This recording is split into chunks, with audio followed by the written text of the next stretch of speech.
अर्श एक ऐसा तसव्वुर है जो कुरान और हदीस में बार बार आया है। अल्लाह ताला ने फरमाया कि वो अर्श पर मुस्तवी है, लेकिन सवाल यह है कि अर्श से नीचे क्या है?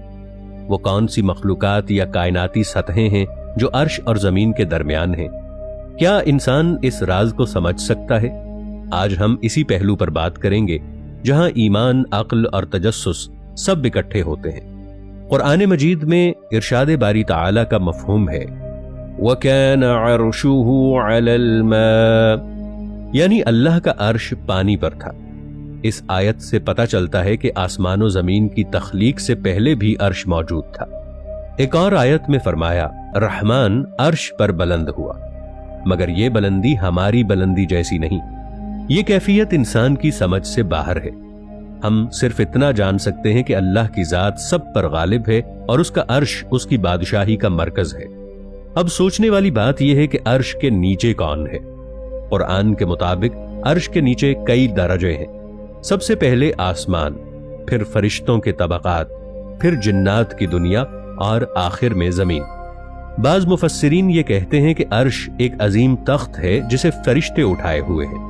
इन्हें हामिलीन अर्श कहा जाता है। कुरान में आया है जिसका मफहूम कुछ यूं है कि वो फरिश्ते जो तेरे रब के अर्श को उठाए हुए हैं और इसके गिर्द घूमते रहते हैं, वो अल्लाह की तस्बीह करते हैं और ईमान वालों के लिए दुआ करते हैं। यानी अर्श एक ऐसी हकीकत है जो नूरानी मखलूकात के सहारे कायम है। उलमा कहते हैं कि अर्श के नीचे एक कुर्सी भी है। कुरान में आया है जिसका मफहूम कुछ यूं है कि अल्लाह की कुर्सी ने आसमानों और जमीन को घेर रखा है। बाज उलमा के मुताबिक ये कुर्सी वो निजाम है जो कायनात के नज़्म नसक को चलाता है। यानी अर्श हुक्मरानी की अलामत है और कुर्सी तदबीरो निजाम की। इसी तरह अर्श सबसे ऊपर, उसके नीचे कुर्सी, फिर आसमान, फिर जमीन, एक मुकम्मल तरतीब है। हदीस मुबारका में आया है कि अल्लाह के अर्श के नीचे एक अजीम समुंदर है। इस समुंदर की वसात का कोई अंदाजा नहीं। बाज उलमा ने कहा कि वो पानी है जिस पर अर्श कायम है। जैसे कुरान में आया कि अर्श पानी पर था, फिर इसके नीचे वो मकाम है जहां फरिश्ते मौजूद हैं, वो मखलूकात जिनकी तादाद इंसान नहीं जानता। फरिश्ते जो अर्श को उठाए हुए हैं वो अल्लाह की तस्बीह करते हैं। उनकी तस्बीह की गूंज से आसमानों में नूर की लहरें बनती हैं। बाज उलमा ने कहा है कि जब जमीन पर कोई नेकी की जाती है तो अर्श के नीचे के फरिश्ते खुश होते हैं, और जब कोई जुल्म होता है तो ये अर्श लरज उठता है। ये अलामती अंदाज है कि कायनात के हर दर्जे में नेकी और बदी का असर जाता है। अब अगर हम सोचें कि अर्श से नीचे क्या है तो हमें एक तरतीब मिलती है। सबसे ऊपर अर्श, इसके नीचे फरिश्ते, फिर कुर्सी, फिर आसमान, फिर जमीन, फिर असफल दुनिया यानी असफल साफिलीन।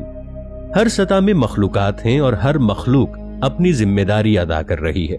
इंसान को जमीन पर रखा गया ताकि वो इम्तिहान दे। फरिश्ते आसमानों में तस्बीहात कर रहे हैं, जिन्नात जमीन के करीब दुनिया में बसते हैं और अर्श के फरिश्ते हुक्म बजा लाते हैं। कुछ उलमा का यह कहना है कि अर्श और कुर्सी महज मादी चीजें नहीं बल्कि ताकत और इल्म की अलामत है। यानी अर्श से मुराद अल्लाह की कुदरत, उसकी बादशाही और उसकी कायनाती हिकमत है। कुर्सी से मुराद उसका इल्म है। जैसा कि हदीस मुबारका में आता है कि अल्लाह का इल्म आसमानों जमीन को घेरे हुए है। अगर हम इसे अलामती तौर पर समझें तो अर्श से नीचे का मतलब होगा वो तमाम दुनियाएं जो अल्लाह के इल्म और कुदरत के तहत चल रही हैं। कुरान में एक और जगह आता है, अभी हम उन्हें आसमानों जमीन की वसतों में और खुद उनकी जातों में अपनी निशानियां दिखाएंगे, यहां तक कि उनके लिए बिल्कुल वाज़े हो जाएगा कि बेशक वही हक है। और क्या तुम्हारे रब का हर चीज पर गवाह होना काफी नहीं? यानी हम उन्हें अपनी निशानियां आफाक में भी दिखाएंगे और उनके अपने नफ्सों में भी। ये आयत इस तरफ इशारा करती है कि अर्श से नीचे की दुनिया में अल्लाह की निशानियां फैली हुई हैं, यानी आसमानों में, जमीन पर, समुंदरों में, हत्ता कि हमारे अपने वजूद के अंदर भी। कायनात एक जिस्म की तरह है। इसका दिल अर्श है, इसका दिमाग कुर्सी, इसके आज़ा जमीन और आसमान है। ये सब एक निजाम में जुड़े हुए हैं। हर हरकत, हर रोशनी, हर सदा सब अर्श के हुक्म से चलता है। اللہ की ज़ात इस सबसे बाला तर है, मगर उसका हुक्म हर जगह जारी है। अब अगर हम तसव्वुर करें तो अर्श के नीचे एक ऐसी दुनिया है जिसे ना हम देख सकते हैं न छू सकते हैं। वो आलमे मलाकूत है, जहां नूरानी मखलूकात रहती हैं। इसके नीचे आलमुल जिन्न है, जहां वो मखलूकात आबाद हैं जो इंसानों से पहले पैदा की गई। फिर आलमुल इंसान है, जहां हम रहते हैं। फिर आलमुल ज़ुलुमात है, जहन्नम या वो नीचे की दुनिया जहां रोशनी नहीं पहुंचती। यूं अगर देखा जाए तो अर्श से नीचे तक कई तबकात बनते हैं। हर एक में अल्लाह की कुदरत का एक नया जलवा है। एक रिवायत में आता है कि जब अल्लाह ने अर्श को पैदा किया तो वो बादल की तरह हिल रहा था। अल्लाह ने फरमाया ठहर जा, और वो फौरन हुक्म के ताबे हो गया। इससे अंदाजा होता है कि अर्श भी एक मखलूक है और हर मखलूक अल्लाह के हुक्म से कायम है। बाज़ उलमा ने लिखा है कि अर्श के नीचे के फरिश्ते अर्श से नूर लेते हैं और फिर वो नूर नीचे की दुनिया में पहुंचाते हैं। यही वो नूर है जो जमीन पर ईमान, इल्म और खैर की सूरत में जाहिर होता है।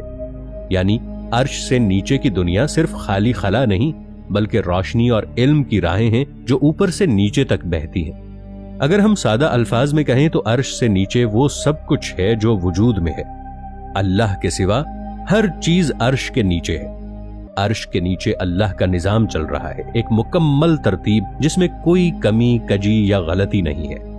इंसान के लिए सबसे बड़ा सबक यह है कि वो ये समझे कि वो अर्श के नीचे है, यानी वो अल्लाह के हुक्म के ताबे है। इसकी जिंदगी, मौत, रिज्क सब उसी अर्श वाले रब के कब्जे में है। जब इंसान इस हकीकत को समझ लेता है तो उसके अंदर आजिजी आ जाती है और वो समझता है कि उसकी दुनिया कितनी छोटी और अल्लाह का निजाम कितना वसी है।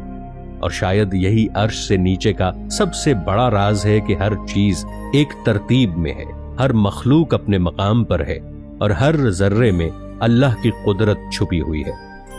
इंसान के लिए ये सोच काफी है कि वो इस वसी निजाम का एक छोटा सा हिस्सा है और इसके ऊपर एक ऐसा रब है जिसका अर्श तमाम कायनात को घेरे हुए है।